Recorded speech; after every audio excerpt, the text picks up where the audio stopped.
দুরুদ, ইস্তেগফার, দোয়া ইউনুস, এই তিন আমল পাশাপাশি ইয়াজাল জালাল ওয়াল ইকরাম, এই চারটা জিনিসকে এমনভাবে ধরছে, বিশেষ করে দুরুদ, স্পেশালি সারাক্ষণ দুরুদ। আল্লাহ রাব্বুল আলামিন এমনভাবে সহযোগিতা করেছেন, এমনভাবে উদ্ধার করেছেন যে কল্পনা করলে অবাক লাগে এখন যে এটা কিভাবে সম্ভব। ভাইরা আমার, এক সাহাবী নবী করিম সাল্লাল্লাহু আলাইহি ওয়াসাল্লামের কাছে এসে বলছি, ইয়া রাসূলুল্লাহ, আমি যে দোয়া করি এই দোয়ার মধ্যে আমি নিজের জন্য করব, আমার ছেলে মেয়ের জন্য করব, অনেক কিছু করব, এটা সেটা, রিজিক চাইবো, সুস্থতা চাইবো, অনেক কিছুই তো আল্লাহর কাছে চাইবো।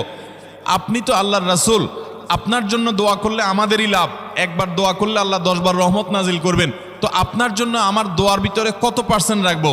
সাহাবী বারবার বিভিন্ন পার্সেন্টেজ বলছিলেন যে 3 ভাগের 1 ভাগ আপনার জন্য রাখি ইয়া রাসূলুল্লাহ, অর্ধেক রাখি, আরো বেশি করে রাখি। তিনি যত বলছেন নবী করিম সাল্লাল্লাহু আলাইহি ওয়াসাল্লাম আরো বাড়ানোর জন্য তাকে উৎসাহ দিচ্ছিলেন। এক পর্যায়ে যখন তিনি বললেন, ইয়া রাসূলুল্লাহ,